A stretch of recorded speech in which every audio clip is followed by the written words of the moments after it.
உங்களுக்கு தெரியும் ஆர்பர் தொகுதியில் சினோர் அசோக் என் பேர். அங்கே HRNC மினிஸ்டர் சேகர் பாபு எதிர்த்து அங்கே நின்றேன் டிவிகே சார்பாக. அதில் ஓட்டு முடிக்கிற அன்றைக்கி 6 மணிக்கு ஓட்டு முடிகிறதுக்கு முன்னாடி 5:20க்கெல்லாம் வந்து என் ஆஃபீஸ் ரெகனைஸ்டாக என் கட்சியோட அலையன்ஸ் ஆஃபீஸ் உட்காந்துக்கும் போது ஆஃபீஸ் வாசலில் ஒரு 50-60 பேரோட வந்து பொருளை கொண்டான்னு சொல்லி எல்லா கத்தியோடையும் கர்ச்சீஃப் கட்டிக்கிட்டு வர வேண்டிய அவசியம் என்ன சார்? ஒரு கர்ச்சீஃப் கட்டிட்டு வர வேண்டிய அவசியம் என்ன? ஒரு மாஸ்க் போட்டுருந்தாலும் பரவாயில்ல.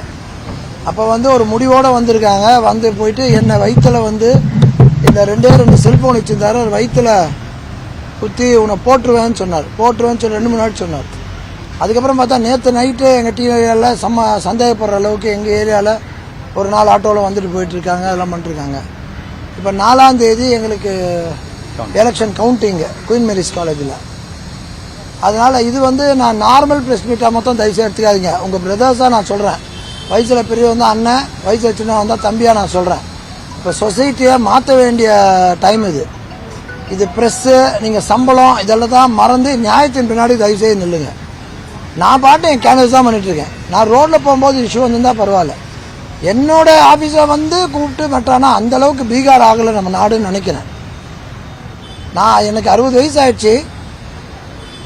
ஆனால் இந்த மாதிரி ஒரு தொகுதி சென்னையில் இருக்கிறது எனக்கே தெரியாது. வெக்கமாக இருக்குது எனக்கு. நான் ஒரு அட்வொகேட்டு எல்லாம் பார்த்துருக்கேன். வெக்கமாக இருக்குது. நான்லாம் கிராமத்தில் கூட கேள்விப்பட்ட விஷயம் சிட்டிக்குள்ளே நடக்குது.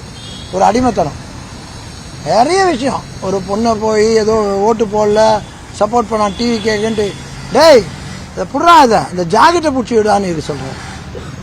அந்த ஊரில் கேட்கறதுக்கு பயப்படுறாங்க. இந்த சினிமாவில் வரும் தெரியுமா, ஒரு வில்லன் வரும்போது அப்படியே லெஃப்ட் ரைட்டில் திரும்புகிற மாதிரி எல்லாரும் ஓடி ஒழிஞ்சிக்கிறாங்க. இந்த மாதிரி அராஜகம் நான் பார்த்ததே கிடையாது. சரி, அதை அப்படி மிரட்டி கட்டி ஓட்டு வாங்க வச்சிருக்கான்னு பார்த்தா ஆட்டை கட்சி மாட்டை கட்சி கேண்டிடேட்களே வந்துட்டார். வேட்பாளர்களே வந்து உன்னை போட்டுருவேன்னு சொல்லி பக்கத்தில் அவ்வளோ போலீஸ் நிற்குது. நாங்கள் போய் போலீஸ் கம்பெனிக்கும் போலீஸ் எல்லாம் வருது. போலீஸ் எல்லாம் வந்து நான் வெளியே போயிட்டா வேனில் வந்து எங்காலும் வெட்டி சார்ஜ் பண்ணி கூப்பிட்டு வராங்க. அப்போ இதே கமிஷன் ஆஃபீஸர் சொல்லி நின்று சொல்கிறேன்.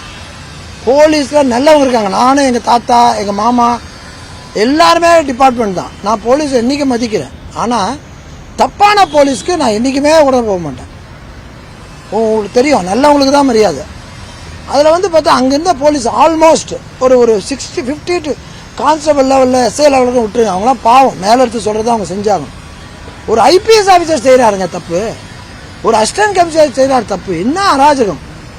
இதெல்லாம் முடிவு கட்டுவேன்.